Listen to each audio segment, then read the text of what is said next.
During a job interview, a good candidate focuses on reading their interviewer, while others focus on reading their AI-rewarded answers. Okay, I'll let you do the math, which one is most likely to pass these job interviews. The second comparison.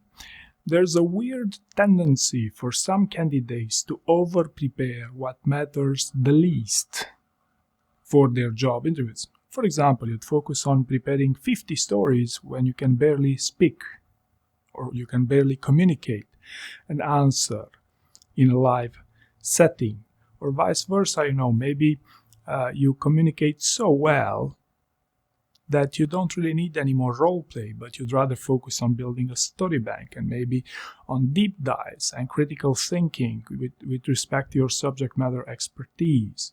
Right? So long story short, high performers in job interviews know exactly what to prepare.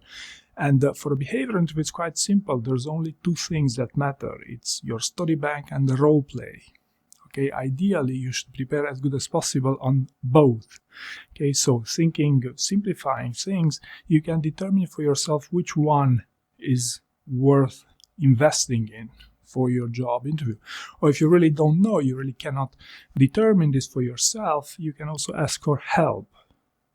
Maybe do a role play session with someone to determine what's the best investment of your time in this situation, right? The third comparison here is that a good number of the people I work with are great storytellers.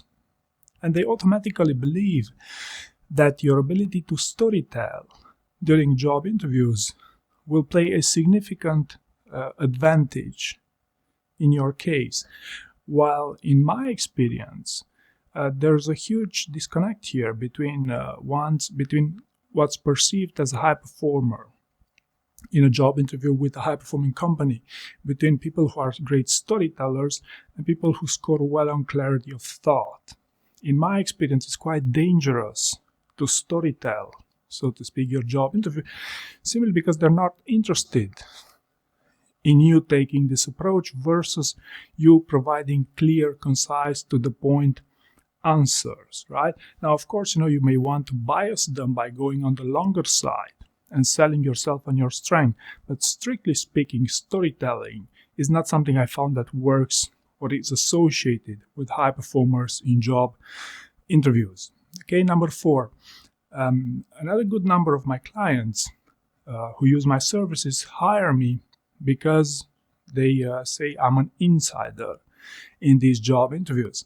And then the challenge I have, especially during my coaching sessions, would be to convince them that, hey, you know what, this is not what actually matters in these job interviews when compared to improving your ability to perform there, right? So if you are on the reasoning that insider info is critically important because, I don't know, maybe you had a friend during a phone screening round to recommend you and this played a critical role for you to pass it, this will change for the final interview round, and your ability to perform, the story bank and the role play thing, that will get you through the final interview rounds and eventually to a job offer.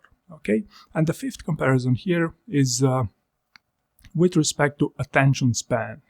I found that high performers, even in pretty important role, directors and the likes, when I tell them something, for example, watch a 10-minute video on my training program.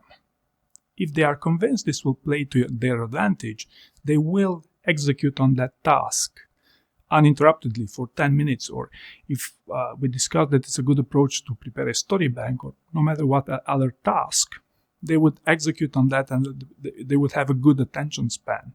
This is in contrast with low performers who have a very short attention span.